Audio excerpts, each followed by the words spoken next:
গণ অধিকার পরিষদের সভাপতি ও ডাকসুর সাবেক ভিপি নুরুল হক নূরের নির্বাচনী কার্যালয়ে আগুন দেওয়া হয়েছে। অভিযোগ তুলে নুরুল হক নূরের সমর্থকেরা জানান, এ ঘটনায় স্বতন্ত্র প্রার্থী হাসান মামুনের সমর্থক নেতাকর্মীরা জড়িত। প্রচারণার শেষ দিনে তারা কার্যালয়ে আগুন দেয়। গণ অধিকার পরিষদের পক্ষ থেকে বলা হয়েছে, এ ন্যাক্কারজনক হামলা গণতন্ত্র ও সুষ্ঠু নির্বাচনী পরিবেশের জন্য চরম হুমকি। তারা ঘটনার তীব্র নিন্দা ও প্রতিবাদ জানিয়ে অবিলম্বে দোষীদের শনাক্ত করে দৃষ্টান্তমূলক শাস্তির দাবি জানিয়েছেন।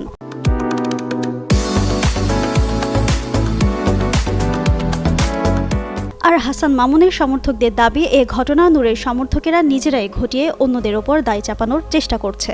পটুয়াখালী দশমিনা উপজেলার আলীপুর ইউনিয়নের ৫ নম্বর ওয়ার্ডে অবস্থিত নির্বাচনী কার্যালয়ে মঙ্গলবার রাতে এ ঘটনা ঘটে। এদিকে আগুনে পাশের একটি ওষুধের দোকান ও মুদি দোকানও পুড়ে যায়। মঙ্গলবার সন্ধ্যায় ক্ষতিগ্রস্ত দোকানদার হারুন হাওলাদারকে হুমকি দেওয়া হয়েছে বলেও অভিযোগ উঠেছে। হুমকির সময় যারা উপস্থিত ছিলেন তাদের সবার বিরুদ্ধে দৃষ্টান্তমূলক শাস্তির দাবি জানিয়েছেন নূরের সমর্থকেরা। দশমিনা থানার ভারপ্রাপ্ত কর্মকর্তা হুসাইন পারভেজ বলেন, তদন্ত সাপেক্ষে প্রয়োজনীয় ব্যবস্থা নেওয়া হবে।